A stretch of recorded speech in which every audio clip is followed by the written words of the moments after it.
The Rights to Ricky Sanchez podcast is presented by DraftKings Sportsbook. Download their top-rated app and use promo code RTRS, and brought to you today by LL Pavorsky Jewelers, where Rights to Ricky Sanchez listeners go and get engaged. Adam Kasabi, the official realtor of The Process, processrealtor.com. By Nature Pet Foods, slow cooked with Super Fusion. Get 20% off your first order at Amazon by using promo code 20RTRS. And Kinetic Skateboarding. Get 9.1% off your first order with promo code Dave Silver. On the show today, Joel Embiid has returned. He is back. The MVP mission is back on. The battle for the 1 seed still on. Sixers beat the Timberwolves. It's Easter, so I'll take at least 1 minute to remember Lou Williams' shot against the Miami Heat, a shot that I love more than everybody else. A plea to Dave Silver, and we find out what fish Mike and I are most similar to for our avatars. We have that answer. Before we get going, okay. The Brandywine Valley SPCA, I'm always supporting some fucking dog thing, asking you to donate to some fucking pet thing. Here's my thing for now. The Brandywine Valley SPCA Walk for Paws 5K is in a month. No team, just me. I need you to donate to my fundraiser. The link will be in this post for the pod. Why? Well, first of all, your money is going to save a lot of dogs and a lot of cats. Second of all, if I can be one of the first 5 people to raise $2,000. There are only going to be 5 pets that are up on this mural. There's going to be a giant mural on a wall, and Rebel is going to go on it. I need to raise $2,000. You need to help me. 2 good causes. Rebel on a wall, save homeless animals. Just click the link, donate $5, whatever you want. But anything helps. They're doing great work. They've done great work all the way through the pandemic. Found a lot of animals, a lot of homes. So, and of course, Rebel on a mural. Without any further ado, Amos and the chef.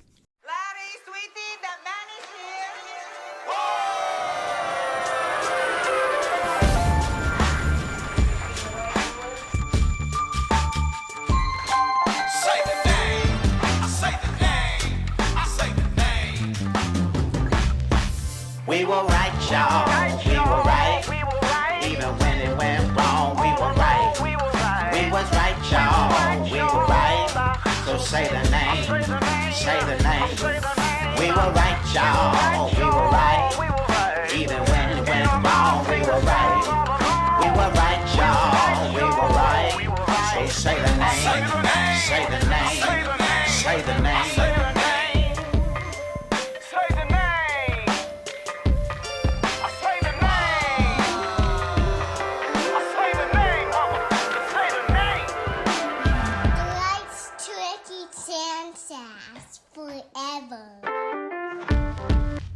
Welcome to the Rights to Ricky Sanchez podcast. I'm Spike Eskin, along with a guy who not only knows a true ace when he sees one, but looks like a true ace right now in his baseball cap. That is Mike Levin. Phils, man. 2-0. How about It's good to have baseball back. It's just so nice. Even games that I'm not watching or caring about. Like I watched Cleveland, Detroit yesterday. Just had it on. And it's just something about it. I got to get back out there. Yeah, gotta get back out there. It is I would say more than any sport, the sound of it is, You know what I mean? Like the pace goes good with spring and summer, and the sound of it is the best. I love baseball, even the hum. Zach Wheeler fucking dealing yesterday. That dude was hitting, dealing. Come on, man. All right, Embiid, he's back. Sixers beat the Timberwolves, as with. Not just the Sixers, but it seems like a lot of NBA games, the Sixers get out. Sixers sort of dick around in the first half, march out to a big lead in the third, and then sort of let the Timberwolves back in it, but I don't think the game was ever in danger. How did you think the big guy looked? Yeah, I mean, rusty. Mm-hmm. You know, he didn't even get his first shot up until the second quarter, although he got to the line a bunch. Mm-hmm. Yeah, I mean, it's just so good to have him back. Like it felt like it's been a really long time. And he's very good. Even when he's not good, he's very good. And that is the biggest mark of as basically Embiid's whole career. Even when he plays like shit, and he has at points in his career against, mostly the Raptors. And this is a former Raptors coach in Chris Finch. Even his presence is just so much more important than even really how he plays at all. and just having him get to the line again. First game back after weeks of the Sixers not getting anywhere to the line, it just being like a mid-range fest or like just all we can do is drive and kick. Just for Embiid to get to the line 17 times in his first game back, and then also the rest of the team kind of followed suit, which was nice. It was just great to see because you can't win games against good teams. Timberwolves aren't, but you can't win games without getting to the line a lot, and the Sixers can't get to the line without Joel Embiid. And so, especially with the team that if you don't get to the line a lot, you don't shoot threes, you're dead. Like you'll win some games because they're talented and they play good defense, but yeah, you got to get to the line. That's got to be their advantage, and he creates that. To your point about him not needing to be good, he just needs to be accounted for all the time on every part of the court, and that's why it makes that is why we've talked a lot about having we talked a lot about having a good backup center, and the reason that they've been so minus in the past with him off is because their inability to find a good enough backup center. What I really think it is, more so than that, it's sort of like the LeBron factor in that LeBron's teams have always been terrible when he's been off the court. And I think it's less about his replacement and more about the fact that he has to be accounted for on so many levels, makes the team rely on him on so many levels that it's almost impossible to, replace. And he has to be accounted for in the post offensively. The post, the mid-range, and three-point line has to be accounted for on all three. Seriously, on all three. And then defensively, he prevents the other team from, like, he had a few blocks yesterday that were unbelievable that he was so rusty that he had them. And huge block sort of the game was mostly in hand, but to seal it, a big block on Anthony Edwards, which is not an easy proposition that guy can get up. He's very good. It's good to have him back. The Joel N1 sort of in the corner off cat within the air hump that him and Ben were posing and dancing as they helped him out. I mean, it's just the vibes are good. If you listen to Iggy Brazdikis, the vibes are great. He's walking into a new situation. He acknowledged the vibes up front. Ben and Joel obviously are in love with each other. That is good. He said he was rusty, so it's cool. And he's like, it's always fun when Embiid becomes like an analyst about himself. I think that's a fun trait for him. There was a lineup that the Sixers ran, talking about just accounting for him. The Sixers put a Seth, Shake, Tobias, Ben, Embiid lineup out there. And that, I think, is my favorite lineup on this team. Because if Embiid is out there, especially with Simmons and Tobias, they're going to be a positive defensive team. And then with Seth and Shake, as well as Tobias, and then Ben kind of doing everything, as well as Embiid, like, there's just too many things to stop in that lineup. There was action on one side of the court, then they swung it with a little action on pick and roll on the other side of the court.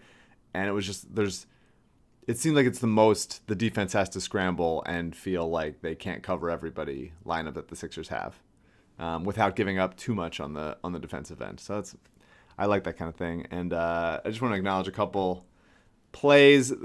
There was a really nice Korkmaz unselfish pass to find Joel for a rolling dunk, which I think might have been his first dunk at the play of the game, or his first dunk of the game. Yeah. Which I loved. And Korkmaz is not a guy necessarily known for his unselfishness, and so that. But a good passer. Yeah, not an unwilling passer, just so much as like guy gets his shots up for sure. And I'll talk about when we get to the other players, but it's just good. It was just good to have him back. Like, it feels like it's been a really long time, even though it kind of hasn't. And Joel opened up about how he felt in the moment after the injury, where he thought his season was over just because of the pain, and it's just to feel like we dodged a bullet finally, and he is back and healthy and looks mostly like his regular self, and we'll get his wind back and be able to play as much as he is. I do think he's going to play today. We might be proven quickly wrong, but I feel like so many people will listen to this on Monday, given that today's Easter. I don't want to do too much on that, but we'll end up being wrong. Doc says he's going to be cautious, but they're not going to be. I don't believe him. I just don't. But it is really just good to have him back. And as much as I want him to turn the ball over less and work on ball fakes in the post to sort of manipulate the defense because guys kept jumping the lane for him, it's just like he's back and it's great. He's the best player in the league and one of the most exciting players to root for of my lifetime. So Tobias, shout out to Gordon Mack on Twitter who pointed this out. Tobias now 50, 40, 90. Oh, one quick thing on Shake is that there was I think there was one corner three. This definitely seems like it's partially on purpose that all of a sudden he's shooting corner threes. Somebody mentioned it'll prepare him to play with George Hill. I just think there's obviously something physically going on with him where he's not quite he's having trouble getting lift on further threes. And the corners, he's looking like he's shooting normal, and they're going down. And I think they've obviously made a concerted effort to get him shooting corner threes, and they look good. And I'm glad, Yeah, I would agree with that. I think it's a design. I will say, weirdly, Shake at the end of quarters, it feels like he has 4 like long threes at the ends of quarters this season. But I agree with you that like the shot, obviously we've talked about, looks a little heavy.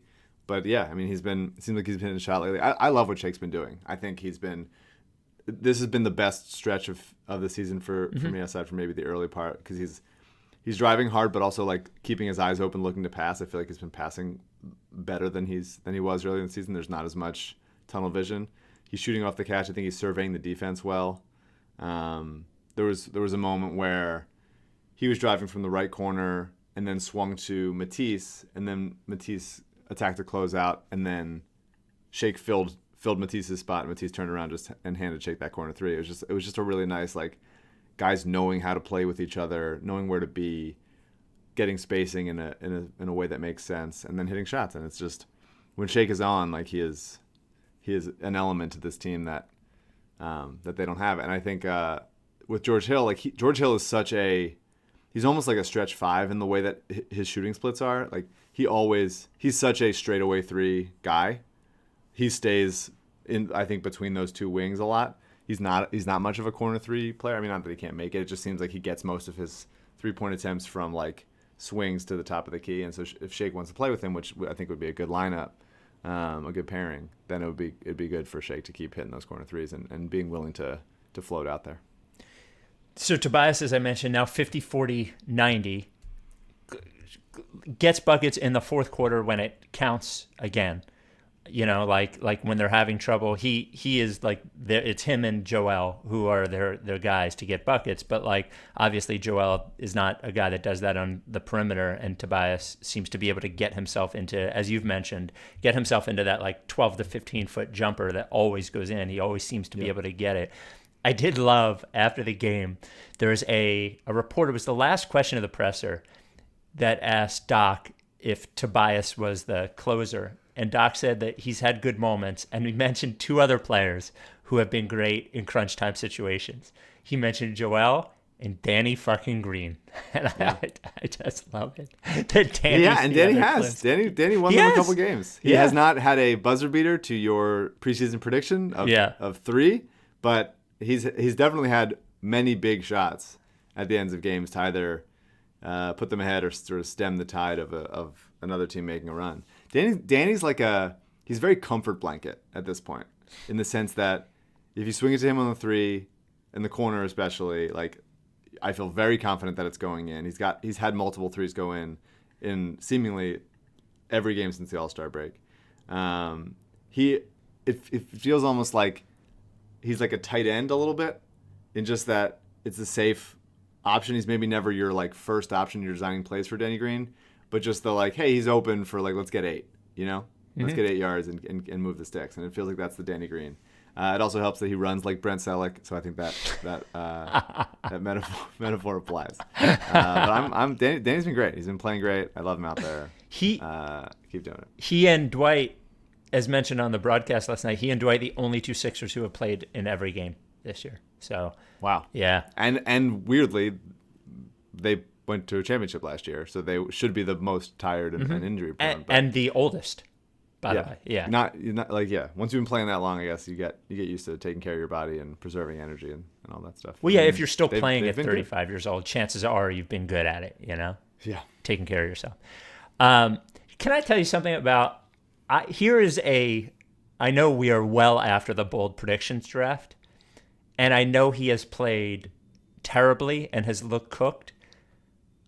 I still trust Mike Scott shooting every time for some reason. And my prediction is that a Mike Scott shot will win us a playoff game. I think if Mike Scott is playing in a playoff game, something has gone wrong. I don't know. I don't know why he looks so cooked, but I trust him. That's my own. He sets so many screens. He sets so many like middling screens at the top of the key, and then sort of pops.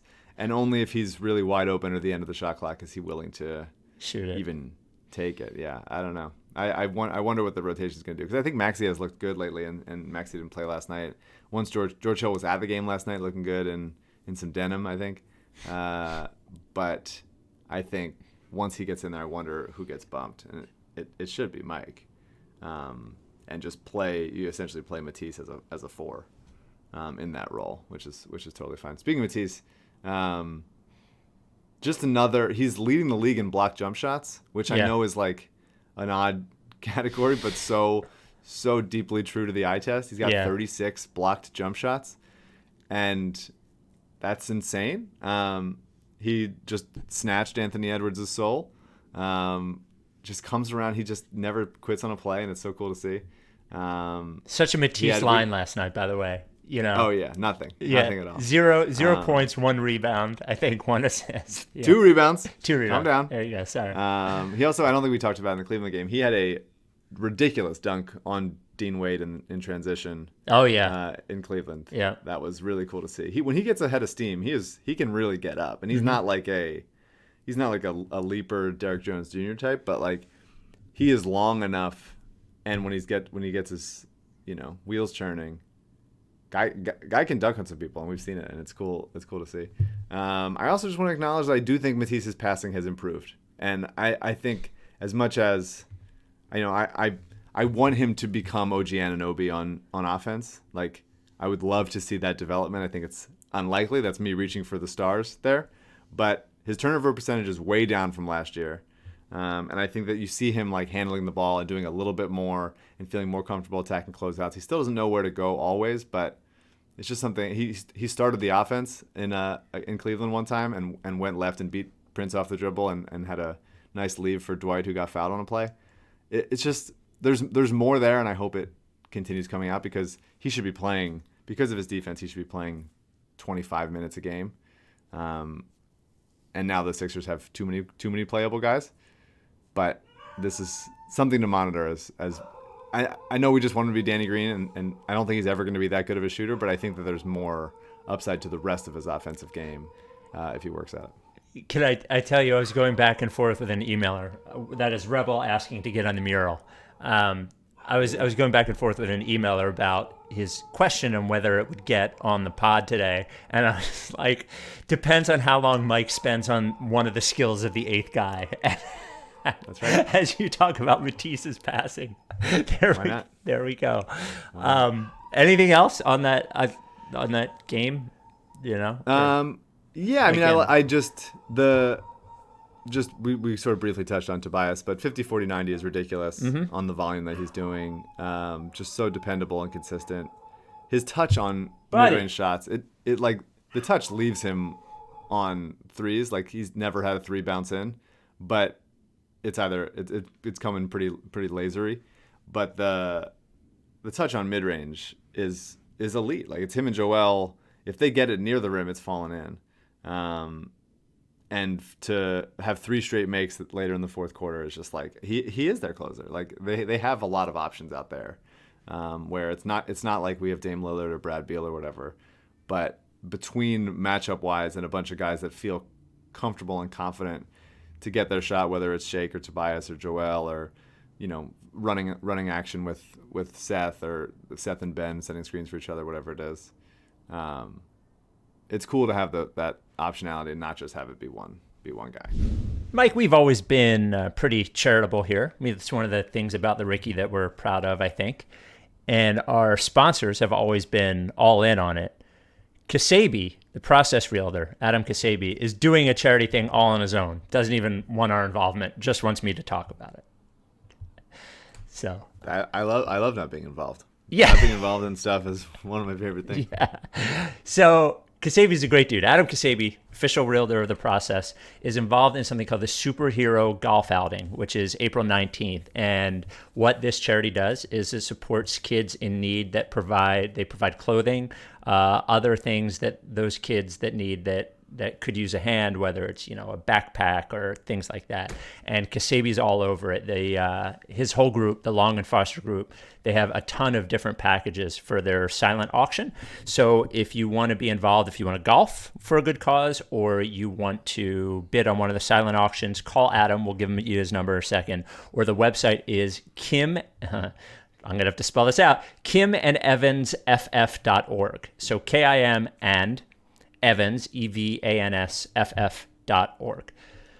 Other news for Kasabi, he's got another fucking realtor. So now they cover Delaware and Maryland. So, Whoa. Yeah, it's insane. The Kasabi Process Realtor Group is insane because when Adam started with us, I feel like I want part of his company now. When Kasabi started with us, it was just Delaware beaches. Then it was all of Delaware, and now it's all of Maryland. Should we get a piece like Ricky Shark Tank? I don't know that he's ready for it. I feel like Delaware is so big that he should sort of conquer that first. He's conquering it. He let me know. So he can only sell you a house in those states. But we've mentioned that if you need help in a different state, he can connect you. He can sort of be like this web of realtors. He connected a Ricky listener in Florida recently, so we have Florida, California, New York, New Jersey, PA, Delaware, Maryland. He's been responsible for. He's the guy, man. The buying a house now is insane. Like the way that the quickness with which houses get sold in the market right now is crazy. You need a good realtor. Like you just do. By the time you see it on a website somewhere, it's fucking gone. You need a realtor who's going to know about it before it gets on the website. I don't even know if that's legal. I don't know if he can do that. You need somebody who knows about it early. Kasabi's the guy. Delaware Beach, I mean, now's the time. You buy a house now at the Delaware beaches where he can sell you one. First of all, cheap property taxes, not like Jersey. You're talking $1,000, $1,500 a year. Rent it out for most of the summer. Buy it now. Rent it out for 3 months. And the mortgage is paid for the year. Spend a couple of weeks down there. Look, Kasabi is a good dude. He's going to work hard for you. He's going to find the house that you want. Anywhere from $200,000 home to $2 million home. He's going to get you a house that you can rent out and that you'll love spending time in and will be a great investment for you. Give him a call. Shoot him a text. You can talk about he fucking hates Rudy Gobert. He thinks Gobert's overrated. He's your guy. 302-864-8643. 302-864-8643. You can call or text adam@processrealtor.com. adam@processrealtor.com.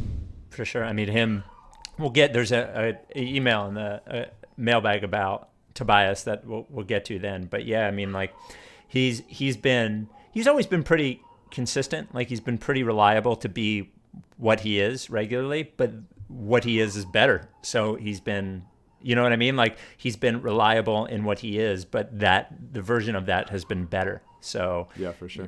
Really, really good.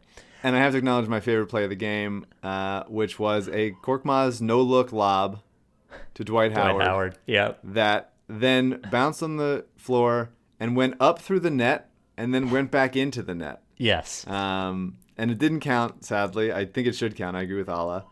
But that is exactly how no-look lobs from Furkan Korkmaz should go, and I want to acknowledge it. It was a blessed play, and I had a great time. I got a great time with it. Well, the best was afterwards when Dwight Howard was, I think, looking at the scoring table going, shouldn't that count? That should count, right? Shouldn't that count? Well, officially, I don't think any shot counts that goes up through and then back down. I think that's the problem. I think, okay, so here's the difference, I think. When someone shoots it up through the rim and goes back down, I agree. But this was like off a carom. This hit the ground. If it hits like someone, it should. If it goes over the rim, then it should count. I think it is. That went out enough up to where it came down. If it just like kind of like hugged the net and then stayed in it, was like, nah, that's not enough. But it really went through the net and came back down. I'll file a report with the league office. Actually, that's a good spot to ask you about this before we get to the next thing. But I don't even watch the final 4 games. But I saw the highlight of the end of the Gonzaga game and that shot. Yeah. Is that a big shot or a lucky shot? That's a big shot. Okay. He was doing stuff like that all the game. He's amazing. Jalen Suggs. Even though he banked it. Yeah, I mean, he gave it a shot. Like, it's obviously, right. It's not. I wouldn't say it's to the level of like the Dame step back on Paul George, but right. I think that is knowing how much time he had left, not taking a timeout. Jalen Suggs comes down, releases that exactly the right time. Like, you know, a lot of guys get a little panicky, have that internal clock going a little too fast, and release it off the run. But he pulled up and elevated, and it looked. And I think he knew. I think he really knew. It was an unbelievable game. And so were the women's games the other day. The Arizona game and the Stanford game. It's gonna be a fun final day. I've watched so much basketball lately. It's been a lot, and it sometimes makes my brain hurt because I'm just seeing cuts in my sleep. But yeah, that play was ridiculous, and it's been 2 great tournaments on both sides. It's been awesome. I wanted to, before we continue, I think, and you know, we're on the different sides of a lot of issues, but I think this issue is one that we'll be on the same side of. And I think we need, as not just me and you, but as a community, to make a impassioned plea to NBA Commissioner Dave Silver. Last night, the Wizards lost by 22 points. The Pistons lost by 44 points. Cavs lost by 14. The Magic lost by 46. The Thunder lost by 48. The Magic traded away basically all of their good players at the trade deadline. The Thunder are purposely resting good players so they can lose more games. The Wizards traded for a player almost the entire world knew wasn't going to work and are clearly being run into the ground. The Pistons, who lost by 44, cut Blake Griffin, just cut him, a guy who was making $40 million a year, who is now on a championship contender. I think we, as a group, need to urge action from the league to send in league veterans, perhaps Colangelo relatives, into each of those organizations to do something about the competitive imbalance and the fairness issue. Yeah, well, it's about the sanctity. Yes. I think. And I don't think there was a big boon in people saying sanctity from like 2013 to 2016, and then they kind of stopped saying it. But I think we need to bring sanctity back into basketball. Jerry Colangelo is stepping down from running Team USA, so he has a lot of time to take over 4 to 5 organizations and run them as they should be run. I agree. Adam Silver we demand a public apology. Like, we demand one. And I think whatever owners that were whining to him behind the scenes and complaining about whatever they were, that Hinkie was trying to win too many trades, or that they couldn't sell tickets to their game because the Sixers didn't decide to keep Thaddeus Young or something, then they should also have to make a public apology and out themselves as saying, hey, I did this and now my team is also tanking, so I would just like to apologize to the Sixers and their fans for inflicting them with the Colangelo crime syndicate. Yeah, I agree. I've said I take a slightly stronger approach in that I think Silver needs to apologize and then resign. But if they're going to go, if they're not, and he should resign. And again, anyone involved, the Sixers owners should resign. I've mentioned David Stern from the grave should resign.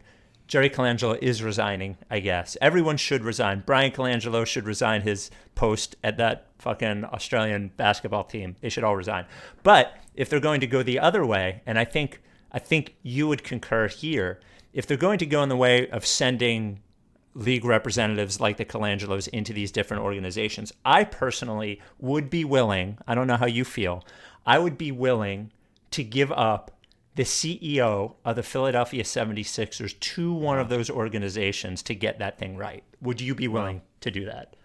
Yeah, well, the good thing about the Sixers and how they've handled their many previous GMs and people in charge is that there's a lot of them around. So I think Rod Thorne is still kicking around. We can sick Rod Thorne over there. Tony DeLeo available. Right. Doug Collins. Doug Collins. Come on. Yep. These are guys that want to work, that still have their finger on the pulse of the league, and they should have to take control in these places to get all this under control and restore glorious sanctity back into we do need our game of sanctity. basketball. Speaking of Doug Collins, today is Easter. Happy Easter to those who celebrate. And, you know, we felt differently during the Sixers Doug Collins era in that when they won games, I was thrilled. And on Easter, I never was. What's that? I never was. Happy. Yes. Yeah, you weren't. I was. That was not a happy time for me. Yeah. But I will say there are two basketball shots in my life that I was there for in person that hold very, very dear memories to me. And one of them happened on Easter, and it was when Lou Williams hit the three-pointer against LeBron's Miami Heat to win that game at home at Easter. Now, they ended up losing the series, obviously. They won just that one game. But there were so many fucking fraud Heat fans in the Wells Fargo Center that day. And it was so nice to be... I know you're very surprised about this, but I can turn into a real dickhead as a fan at a game. I know. My poor wife has almost been in several fights because of me. A person who would lose every fight I would ever get in, by the way, just if you're out there. But man, I was such a dickhead after he hit that shot. And I remember putting my wife in a headlock and smacking her ass in public because I couldn't punch her in the arm. And it was just a wonderful shot. I know you don't have the same great memories of that shot, but I loved that shot, man. I loved it. Yeah, it was a ballsy shot. That was my senior year of college. I'm pretty sure. I was at an Easter lunch with my girlfriend at the time and her family, and just like really trying to wrap that thing up quickly. Just be like, all right, probably get the check, right?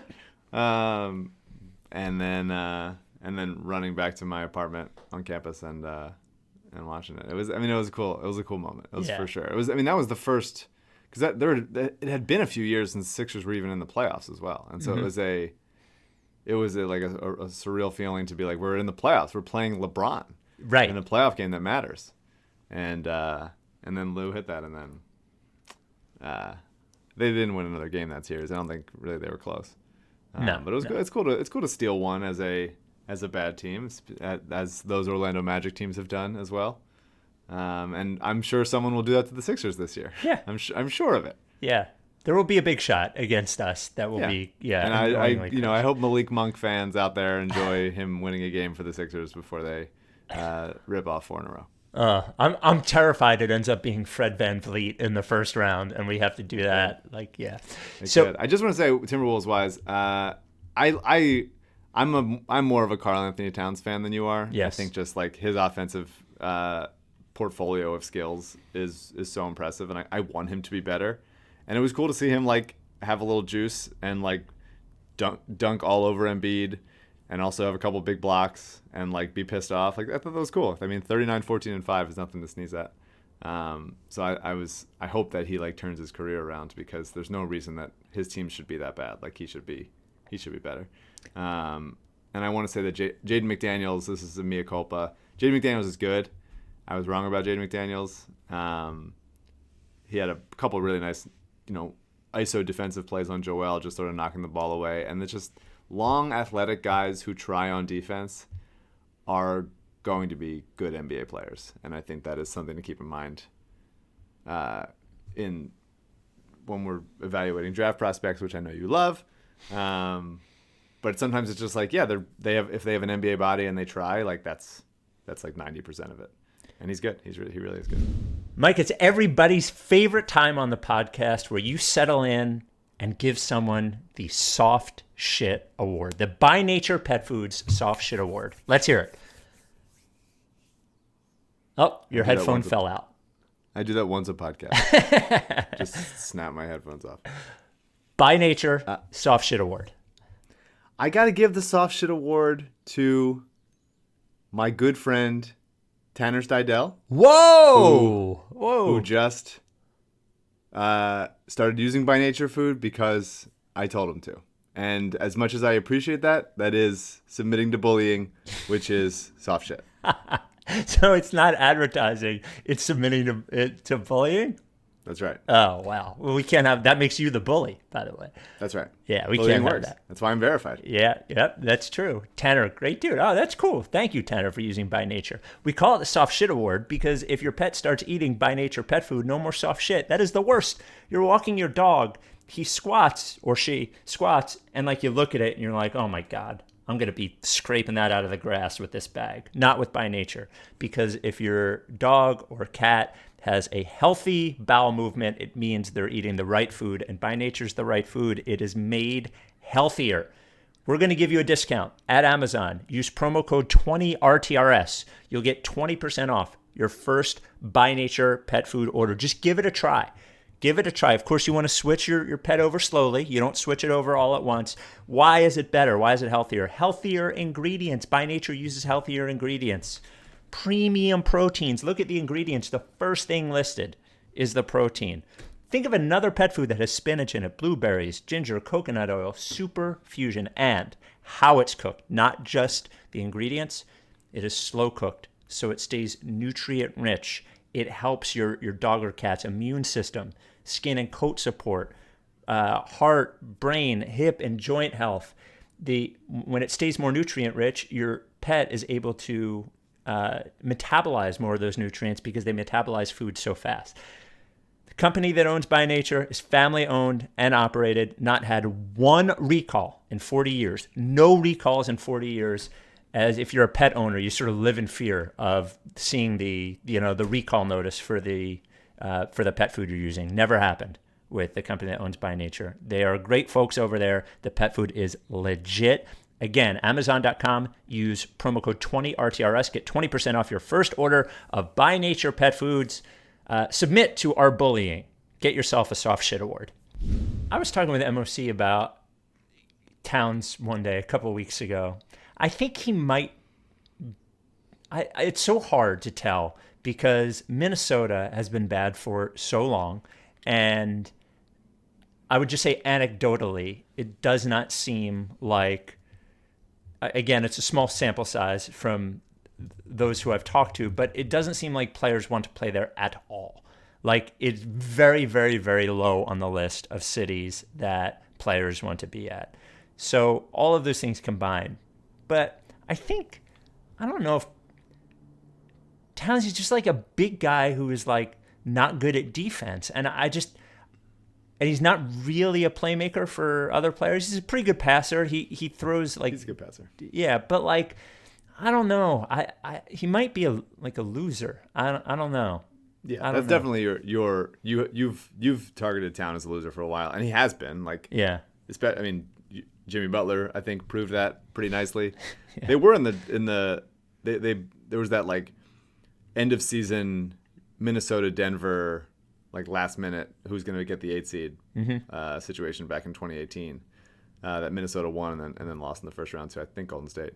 So they're like it hasn't been that long, but yeah, I mean, I just want him to be good. Like I think Jokic is not a good defensive player. He's turned himself into being not a total, not super targetable disaster. Yeah, he's not as far as like he doesn't tank your defense every time he's out there. And I think just Towns getting to that point, he should be better. But even getting to like all right, league average and they just haven't done a good job of surrounding him with really anybody since Jimmy left, and part of that is his fault. Like they have some players. Like I like guys on their team. I like Jarrett Culver. I think that they should. His Second Life career is going to be good. Somebody finding him. I'm a Josh Okogie guy, although he's been bad this year. And Anthony Edwards looks great. like a rookie, but looks really very talented still. He's going to be great. And we'll see what happens if D'Angelo comes back, and just surrounding those guys, like guys that can shoot and get to the rim and do that stuff. Like surround them. Every team needs like a Jeremy Grant, and they're still like looking for their Jeremy Grant to be a dog on the defensive end and kind of carry that stuff. And maybe a new coaching. I mean, Ryan Saunders wasn't a good coach. They kind of hired him just because like his dad died. It's tough. I'm sorry that his dad died. His dad was a good coach, but like the kid was not ready for the job. They kind of just handed it to him like as a nice story.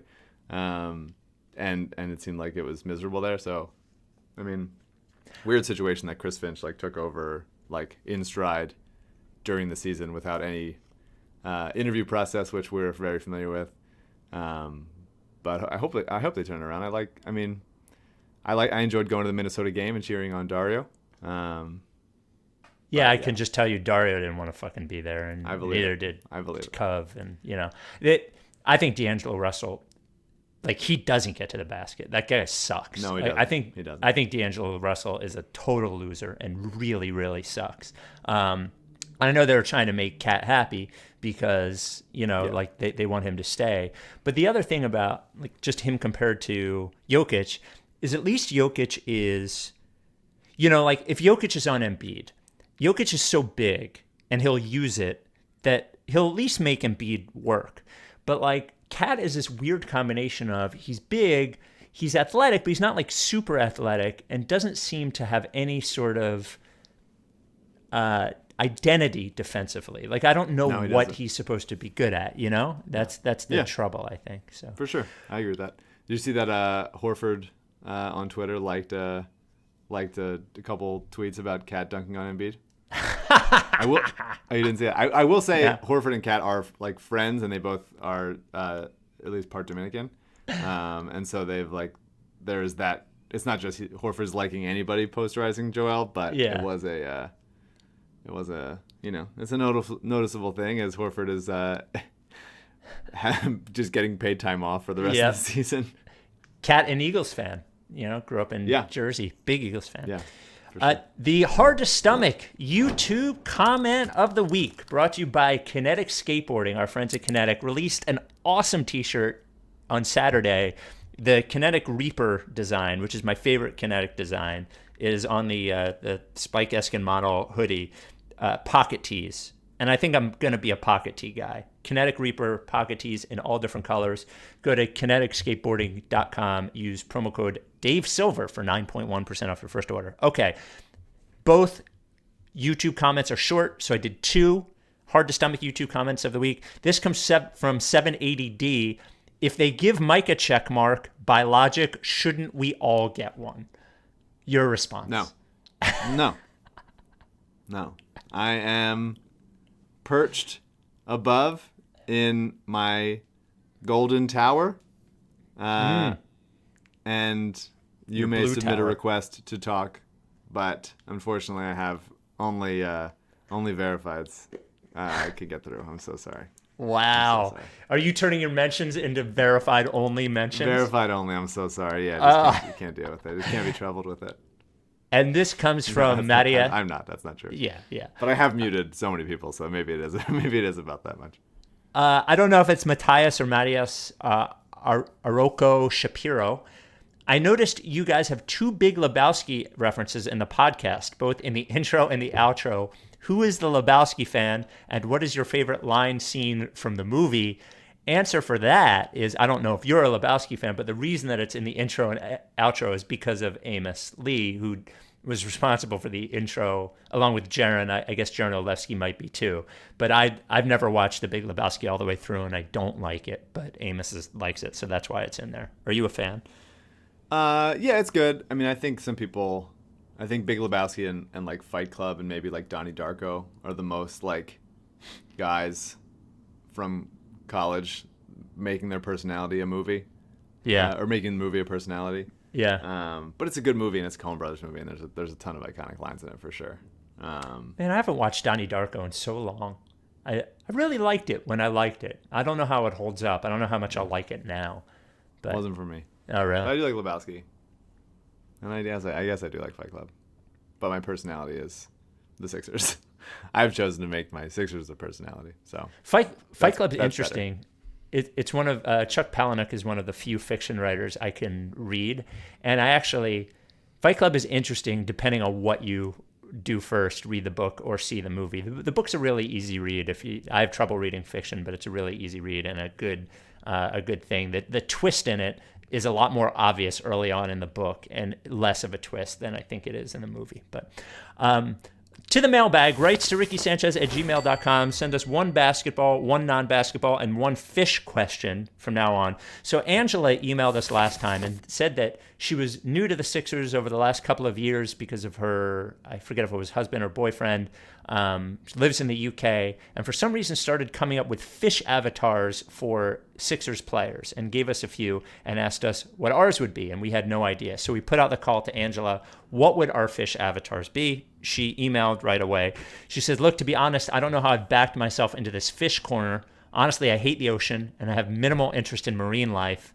But hey, the pandemic does weird things to your brain. Evan, my husband, is equally bemused by this new hobby, I should say.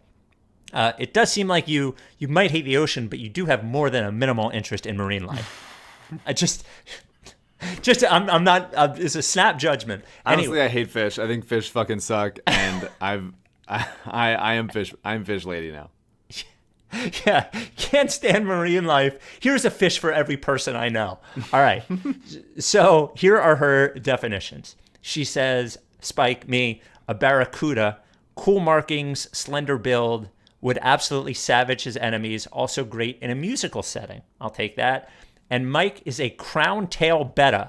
Now, before I give the description of crown tail betta, I'd like to say to Angela, there's no way that anyone with a minimal interest in marine life would be able to identify a crown tail betta. Well, Is she that has fair? interest in it, and that she hates it, and that she absolutely loathes Marines, and only learns about them out of spite. It's like a hate listen.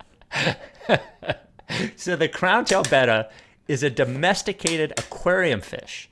Does not like the big ocean, with long, luscious locks.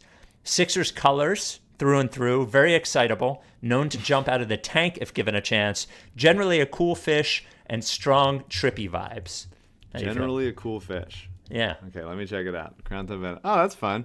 That's a fun little guy. All right. And she asks, generally, you guys can at least tell me what sort of dog you would be. Do you have a kind of dog you think you would be, Mike? No, I am dog personality though. I definitely have it. Alyssa would probably be better tell you that, but I'm definitely when we eventually get a dog, it'll be interesting to see how the dog responsibilities go between me and the dog. Like who's going to be the one to do which dog tasks? Because I think we're going to split it up. A lot of people say, Mike, that spring is the time for love. And of course, we associate love with one person, LL Pavorsky. So spring is the time for LL Pavorsky. How do you like that? That's nice. Yeah. Yeah. Look, the sun's coming out. Vaccines are fucking flying off the shelves. It's the spring of love, the summer of love. It's time to get engaged. You have been, look, I'm not talking to anybody involved in this podcast. However, I'm talking to you listening. You've been quarantined, stuck at home with, your boyfriend or girlfriend for a long time now, and you still enjoy that person. It's time to get engaged. They stuck with you through this entire thing. Present company excluded. Everyone else, right. Time to get engaged.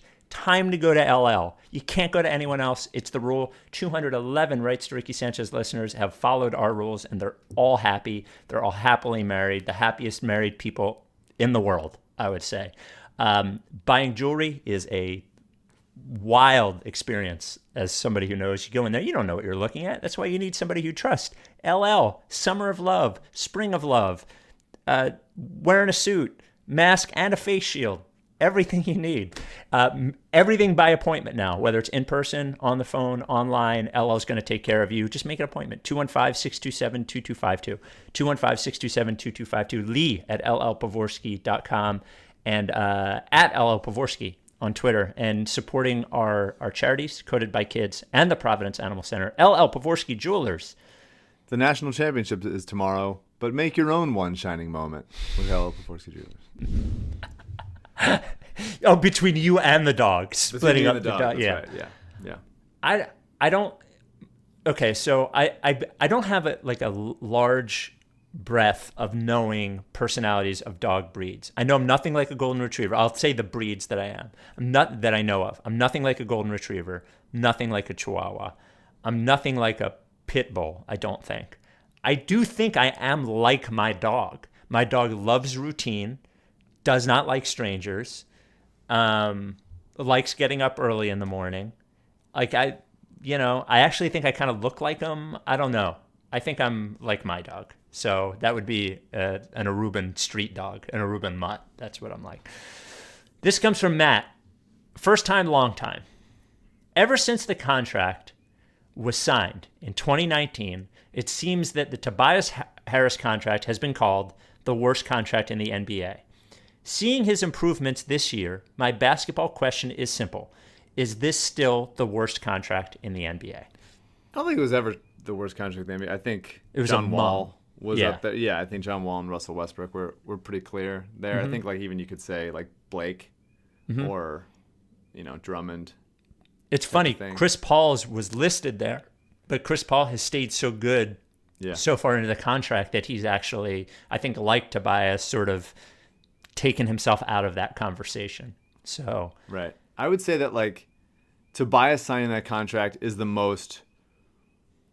This guy has never been this good at the time. You could, if you signed, healthy John Wall in his mid-20s or Westbrook to that contract, it would have been okay, they deserve it. But then it was let's hopefully they retain that. Tobias signed a big max deal, and it was is he even worth that? Was he ever?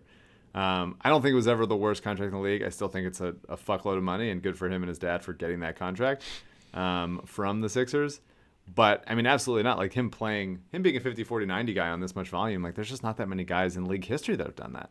His efficiency this season has been ridiculous. And not to mention his defense, which is passable to quite good, depending on the day and the matchup. especially on bigger guys, especially when he's guarding fours and stuff, I think is good. He's got great hands. I agree. Slapping the ball away all the time. It's the best. I think it's not the worst contract in the league, and he's been just huge for this team and huge for the culture and morale of this team. It's worth going back to look at that Tobias trade initially, was it perfect? Would you have done everything the same way? Those picks, all those things, coming from going from, because the Miami pick was from the Zaire trade, right? Correct. Yeah. Yes. And so it's you look at the this to this to this, the tree of decisions. It wasn't perfect, but going from where we are before to where we are now, just in those assets, you do it again. It's not, if it's a yes or no, I think the answer is yes. And I think Tobias is huge on this team, and I'm glad he's here. I think both things can be true. I think you could say that the trade was too much value to give up, especially where Tobias was in his career. I think you can say that the contract was too much, but I think you could also say that I didn't see Harris getting even better. I didn't think that was going to happen. I agree with you that I don't think it was ever the worst contract in the league, but it was probably among the 8 worst. I still think I don't think you're getting plus value back if you traded the contract. Because I don't know how many people are going to trade for. You would need a pretty specific team that was pretty close to the title that needed somebody like him to trade for that. But I think if you could certainly get 2 contracts of 2 good players back in the right situation, which would be, I think for a lot of teams you would probably have to pay to get off of it. But certainly for the Sixers, he has been good enough to where you don't have to talk about his contract all the time. Yeah. So that's He's my. been great. I mean, once you sign, it's tough. This is the sports of the decision where you're like, hey, this guy's not worth how much he's getting paid. He's good, but he's not worth this much. Like no one's going to like your radio station or like ESPN or whatever and saying like, yeah, I love this announcer or whatever, but you shouldn't be paying them that much. Get rid of him. Like it's just a weird, it's just a very odd and specific deal. Yeah, and specific to the fact that it can limit you getting other things. I think in a regular business, they could pay me. There's no cap to what they could pay their air staff. Right. So if you want to pay them everything, so yeah, it doesn't restrict you from other things. But I do think I do think that they could like some like CJ McCollum trade could happen. And we've talked about that before. But like if the Blazers had, I think probably not as much now that they got Norm Powell, or maybe different. But if they wanted to flip that and think that'd be a better fit. But I don't think I would do that. I think Tobias has been just really, really good and is not a negative on defense. You don't have to hide him. That's huge. And he's just having a big body and a willing defender and really like very instrumental to the leadership of this team. And I thought I would do it. What? I would do it. Yeah. Maybe. Yeah. I mean, like CJ's hurt all the time, and I think he's pretty bad defensively, but he's certainly a better ball handler and a more dynamic scorer. But like Tobias gets it done, man. He's just been absolutely so ungodly consistent this year, and with guys in his face, doing whatever he wants, getting to his spots. He doesn't get to the line enough, and I wish he took more threes off the catch, although he did it quickly last night. He's just been good. If I hate to be AU about it, like I'm curious to see, like, thankfully you can't make any trades with him now. I want to see how he plays in the playoffs. Like I really do. I think like if he's able to carry this into the playoffs, that isn't to say be the leading scorer on a playoff team, but just continue this sort of play into the playoffs. And I think the McCollum thing becomes tougher. Even now, with McCollum's negatives, the defense thing and the injury thing, it's still something that you have to go, would I do that? Instead of like a year ago, you would have gone, please, like let me do it. So I think it's changed already, but I'm curious to see what happens in the playoffs. From Alex, hey guys, started listening at the beginning of the season and quickly bought in. Thanks for giving me another way to enjoy the exhausting emotional journey that is Sixers fandom. Basketball. It's so weird when people just start listening. Yes. Very, very weird. I could see people start listening and being like, this isn't for me, like at any point in the last 5 years. But coming in now and being like, I like this, it feels I feel like that's hard. It's hard for me to fathom, honestly. Especially, we do see a lot of the, hey, what does this mean? Hey, what does that mean? And we're still total fucking assholes about telling them what it means, that you would think that people would bail. And I want to give credit. I'm trying to find the guy's name. There's a guy that is a Rockets blogger and podcaster who gave us like a pretty big hit on Twitter the other day, just like for the Rockets Maury fan people that people should listen to us. I want to appreciate that. If I don't find his name, I'll find his name on the next one. So it is strange to have people come in now. There's too many inside jokes. Leave. All right. First question, why can't the Sixers land anyone on the buyout market? Do they still have some institutional stink left over from prior regimes? Are there other factors at play? Well, there's institutional stink for sure. I don't know if other players necessarily think about that, but I certainly still smell it. That's why you haven't signed with the Sixers on the buyout market. That's why I have not. I'm holding back. I'm playing hard to get. I think that they could. It's just a matter of, well, right now there's no spots for it. Like they traded for George Hill, and there's no rotation minutes available.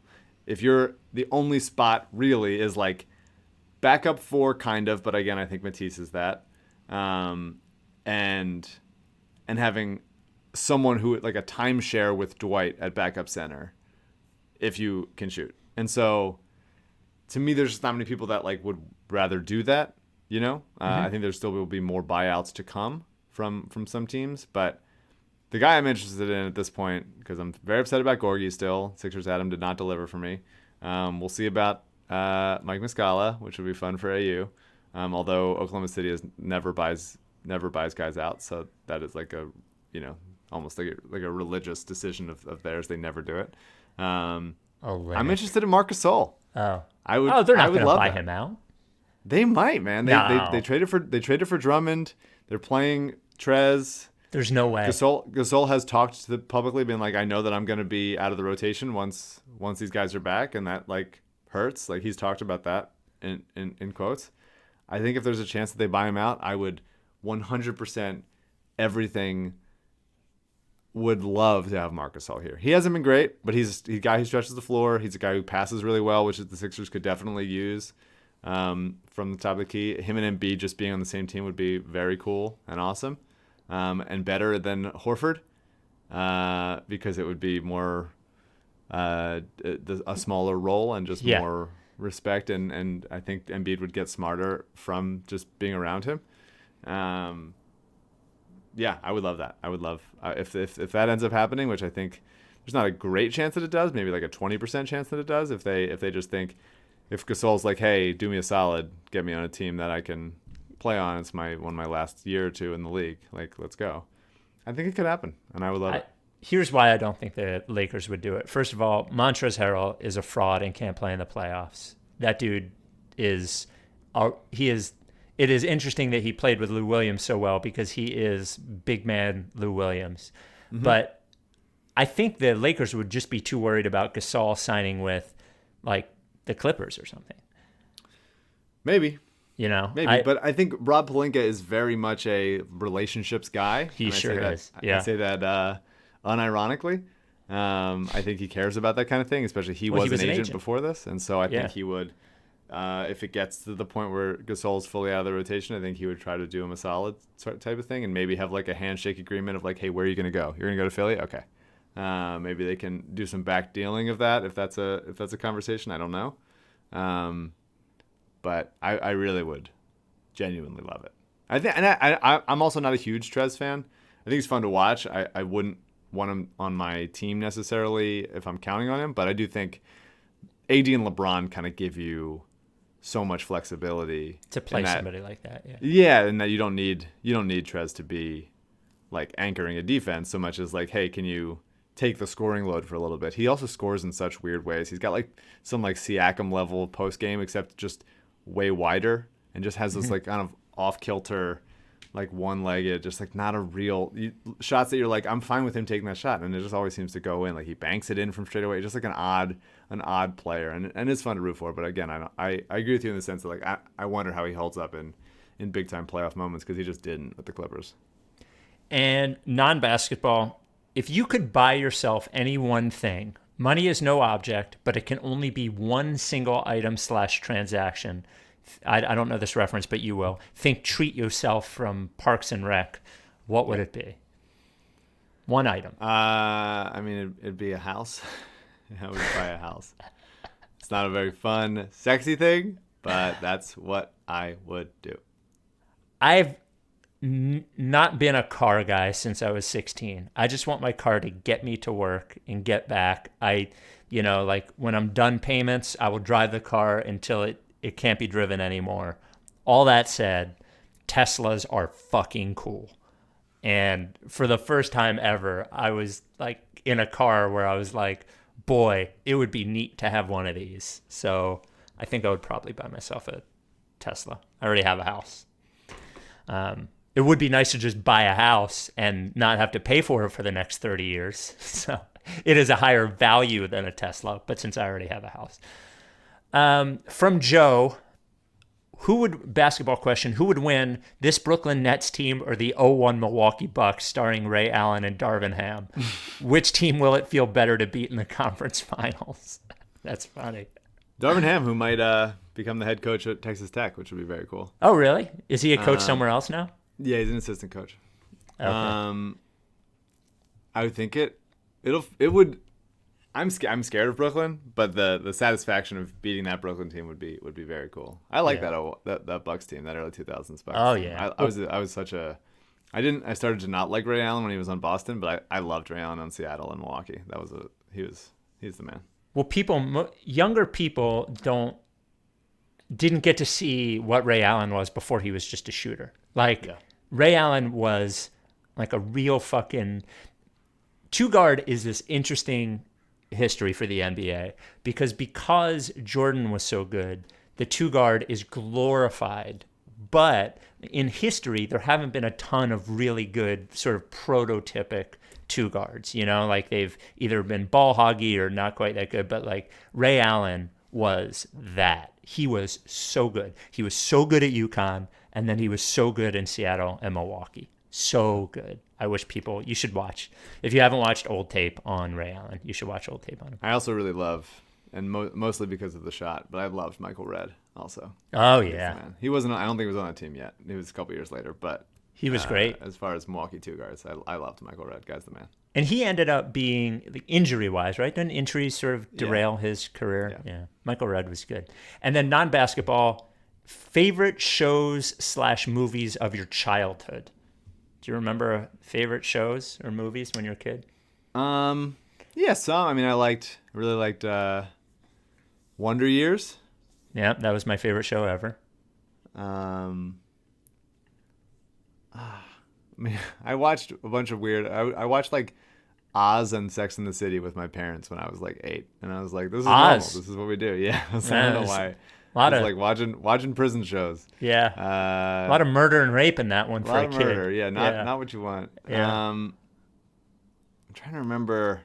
I mean, obviously there's your Rugrats, solid. The like prime Nickelodeon lineup with your Hey Arnold. You got some Cat Dog. Some what else is there? Hey Arnold was great. Hey Arnold's probably Ren and Stimpy. Me and my dad enjoyed it. It's like there's the shows that you would never feel as dynamic now to watch, but back then it's like this is the best. The Wonder Years is probably where you and I cross, like the one point where you and I cross. That was that's probably my favorite show of all time, The Wonder Years. But when I was a kid, they're remaking that, by the way. Oh, like a reboot, sort of? No, just like a different family. Fred Savage is directing it. And, that's cool. And producing it, and I think it's just a different family. That's cool. I like when I was younger, it was really primetime sitcoms from Silver Spoons and Wonder Years, not Silver Spoons, not Wonder Years. I mean Silver Spoons and Family Ties and The Cosby Show, and like those were, everybody watches fucking shows. I was in a different era of Nickelodeon than you were. I was like Double Dare. You can't do that on television. Like the first wave. I wasn't part of the Ren and Stimpy wave. There was some Double Dare. Mine might have been the second Double Dare, but like a Figure It Out. Definitely a different era, but there's been some iconic, the Wild and Crazy Kids. That was cool. Global Guts. Come on, we had a great time. Two more. This one's from Kenneth. Hey, Spike, Mike, and the Rights to Ricky Sanchez crew. Long-time listener. Thanks for helping me get through the process. Minor spoilers, although I don't think either of you are giant monster movies fans. I watched Godzilla vs. Kong last night and noticed that it opened with a, quote, Titan Trust podcast, which was given the obvious TTP acronym. Wow. I thought, that's cool. Maybe that's a Rights to Ricky Sanchez /Sixers reference. And then about a third of the way through the movie, one of the scientists, a main character, Nathan Lynn, played by Andrew Skarsgård, was from Philly. He also wore Jordan 1s, a clear basketball nod. Long story short, we have people at Legendary Entertainment slipping 76er stuff into major motion pictures. Sweet. I don't know, man. A scientist from Philly wearing Jordans and a podcast in it called Titan Trust Podcast seems to me to be... I bet it's not an accident. I don't know. I wonder. Yeah, I haven't watched that movie. I didn't watch it. I haven't watched it. That's such a dumb name for a podcast. But if they, if you're muscling it through, then I respect it. I respect it. I've certainly tried to do that on every show I've been on. Just not gotten away with it. Just been like, okay, this is going to appeal to the people that are watching for me. Non-basketball question, Spike and Mike, which of you would be Godzilla and which would be Kong, and who would win in a fight? Mike would certainly win in a fight. I don't know the personalities of Godzilla and Kong enough to answer that. Do they have personalities? Well, they must, right? I mean, King Kong definitely had a personality, right? I don't know about Godzilla, but King Kong definitely did. Okay. Basketball question, did Dwight Howard intentionally get ejected twice in LA to give Paul Reed minutes? Answer, yes. That's veteran leadership. Yeah. That's what you want. And then finally from Curtis, and I'm purposely getting to this because Curtis was the person that I told we would get to his question unless Mike going in too deep on the eighth guy in the rotation prevented us to. So I want to get to it. Here we go. I feel like we've answered this question so many times, but I want to get to it anyway. I just saw a highlight from the Pistons-Blazers game where Jeremy just completely posterized Covington, and it had me wondering, which former process Sixer do you think, if he were available, would be most helpful on this year's Sixers team? I recognize with the deadline this is a hypothetical exercise, but curious your take. Sorry, Tony Roten is off the table for this one. So this we're. I also saw that Jeremy dunk on Covington, which was awesome. I didn't see it. Yeah. We are describing process Sixers as guys on the shirt. The shirt is canon. Yes. TJ also took over last night in an overtime win over the Spurs. So, all right. I'm going to put this on the Instagram. One of our listeners wrote in, and I'm getting his name right now because I actually sent the video to TJ this morning. TJ hits the big shot, and you can see him mouth it. Shout out to Brandon, who sent me the video. That's what I fucking do. That's what the fuck I do.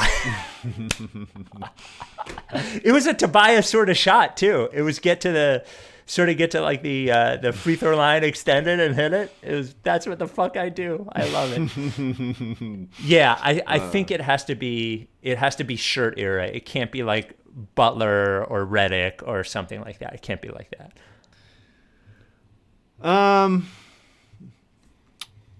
Yeah, it's interesting. They didn't really have.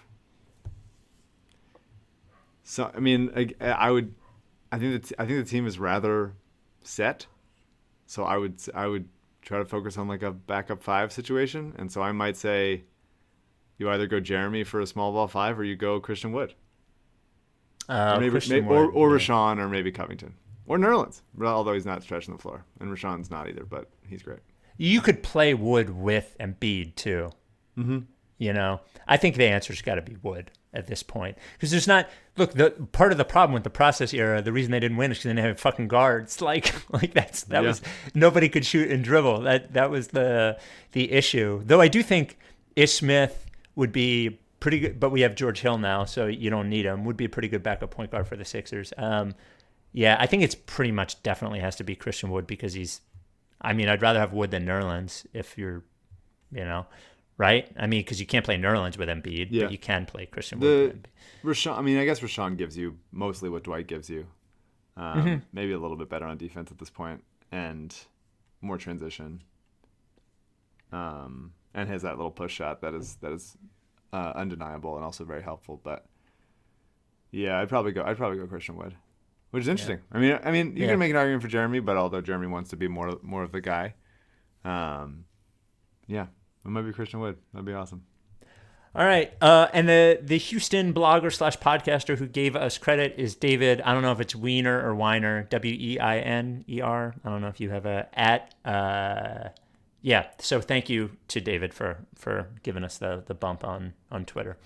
It was good to see Ben get a couple easy dunks last night. There was early play that he had like a very open layup off an Embiid dump in, where he missed a layup wide open and he should have dunked it. And my immediate reaction was like, he's hurt, like something's wrong. But then he had like 2 straight transition dunks and a bunch of other dunks, and I was like, okay. I think he's just a little bit uncertain about his touch right now because things are not falling. And I don't want to say yips. I feel like that's stigmatized there, but like there's some weirdness going on. He had an open driving lane and passed it up because he doesn't really seem to trust his finishing right now. Like, I don't know, but he'll still make great play. He had a huge play late, a huge save, like ball flying out of bounds. He had a crazy save, like a nice high post backdoor pass to Seth. He's still like I know you're looking for him to like declare himself jack of all trades guy, but he does it. Like he just does it, and he's limited in some ways, but it's good when he gets easy dunks. Like those count. I'm not looking for him to declare it, and I think it's pretty much impossible now. But I think the thing that has to happen is that like privately he has no choice but to do it now, right? I mean, he pretty much has no choice. Moving forward, the team has to be able to. I wonder what his reaction truly would be to them getting a high-level point guard on the team, and just sort of end this whole point guard thing. I think when I talk about him accepting it, he definitely does it now, like for sure.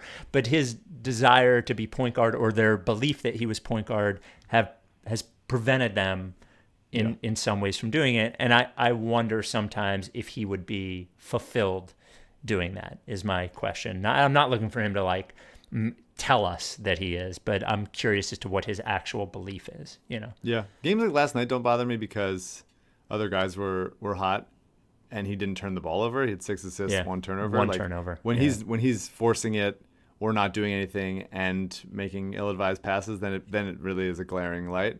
But when he's just sort of taking what the defense gives him, I would like him to be a little bit more aggressive, but got to the line 6 times, played well in defense. Like there was that last game was like a par for the course type of thing. It was better than the stretch he'd been on, and as long as you're not turning the ball over, I feel like things are going well. Yeah, I think watching him dunk the way we dunk can pretty much.